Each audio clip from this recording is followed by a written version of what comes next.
Ay, hola chicos, ¿qué tal? Hoy me habéis pillado dando un viaje en el tiempo hasta la Edad Media, porque he venido precisamente a esta plaza del mercado, en esta maravillosa villa medieval que aquí veis a mi espalda, porque están construyendo una catedral. Entonces, en medio de esta época de guerra, de reyes, de vasallaje, de señores feudales que imponían normas severas y muy crueles contra los siervos y contra los hombres libres, hay momentos también de gran esplendor, de gran belleza, y hay huellas impresionantes que ha dejado la Edad Media y que todavía hoy siguen fascinando al mundo entero. Estas huellas son las catedrales, por ejemplo, o los monasterios, o las iglesias románicas. En este vídeo vamos a ver la diferencia entre unas y otras y vamos a ver las huellas que han dejado en el tiempo y los tesoros que la Edad Media, esa época tan interesante de la historia, ha dejado en nuestra cultura. Así que muy atentos y a disfrutar del vídeo. Es cierto que hay mucha gente que habla de la Edad Media como un periodo oscuro, siniestro, de la historia de la humanidad, pero realmente no es así. Durante la Edad Media sucedieron cosas maravillosas.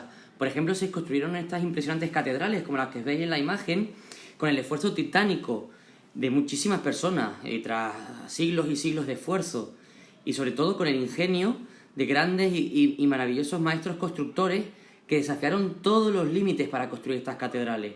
Estas catedrales que en aquella época muy poca gente se atrevía ni siquiera a imaginar que podían construirse, y que todavía hoy en día, casi después de 1000 años, siguen maravillando y fascinando a todo el mundo. Pero vayamos por partes, porque antes de comprender cómo se llegó a construir esos fantásticos monasterios, esas maravillosas catedrales que llegaban casi a tocar el cielo, tenemos que ir al principio de la Edad Media, siglo X, siglo XI, sobre todo en este caso, para hablar del arte y del estilo románico. Esta arquitectura medieval románica, que surge en el siglo X, XI más bien, y que se prolonga hasta los siglos XII o XIII, incluso más, depende del lugar en el que nos referimos, se caracteriza por varios aspectos. El primero, porque en su arquitectura usan el arco de medio punto.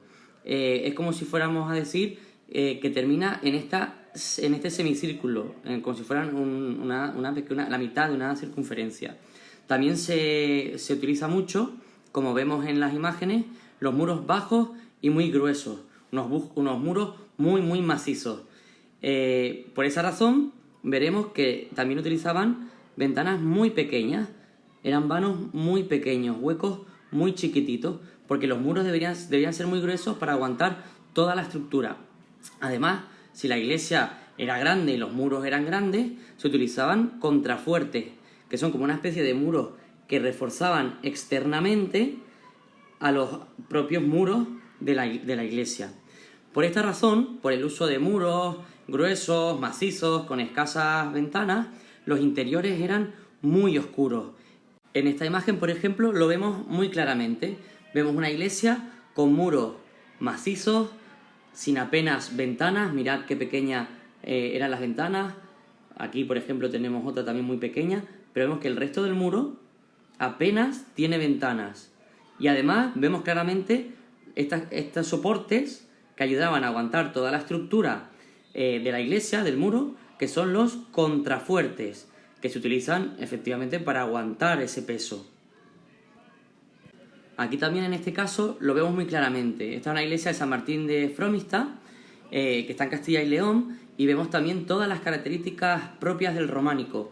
Vemos cómo utilizan estos arcos de medio punto, que son estos arcos que acaban con un semicírculo perfectamente hecho. Vemos unos muros muy gruesos, muy macizos, con ventanas muy pequeñas, con vanos, con huecos en los muros muy pequeños. Vemos aquí también los contrafuertes y por consiguiente, si abriéramos la puerta y consiguiéramos entrar a la iglesia y visitarla, veríamos que el interior es muy oscuro, muy recogido. Siglos más tarde, y en contraposición al románico, surge estas maravillosas catedrales, que veremos sus características, pero simplemente a esta simple vista vemos la magnificencia de las propias catedrales. Vemos cómo tienden a ir hacia lo alto, hacia el cielo, cómo aspiran a estar cerca de Dios, cómo el interior va a estar mucho más elevado y va a estar mucho más iluminado gracias a estas vidrieras. Pero vayamos por partes. Primero vamos a ver algunas de sus características. Para empezar tenemos que decir que surge en el siglo XI, siglo XII, también según el lugar, en la Francia, la Inglaterra medieval. Ya no utilizan un arco de medio punto, sino un arco apuntado. ¿Qué significa apuntado? Porque acaba, si lo veis aquí, se aprecia cómo acaba o cómo termina, no en un semicírculo, sino en una especie de punta, de flecha que se dirige hacia el cielo. Vemos que los muros son muy altos y muy esbeltos. Vemos que vamos a utilizar uso de arbotantes, que ahora explicaremos qué es lo que es.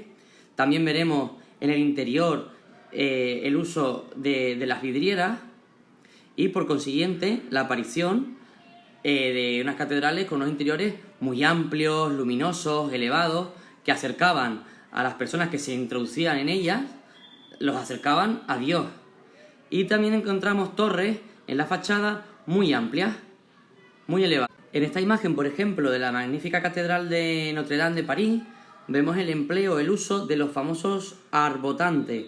¿Qué son arbotantes? Estas estructuras que ayudan a contener los muros, y por eso pueden realizarse muros mucho más elevados. El uso de esos arbotantes junto a estos arcos apuntados permitía hacer los muros de las catedrales mucho más elevados, y eso a su vez permitía crear ventanas muchísimo más grandes.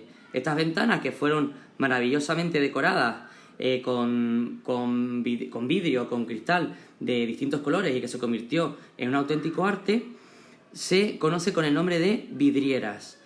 Aquí vemos un ejemplo también impresionante del uso de las vidrieras, de la maravillosa sensación que provocaba en los feligreses, en las personas que visitaban las catedrales, las vidrieras.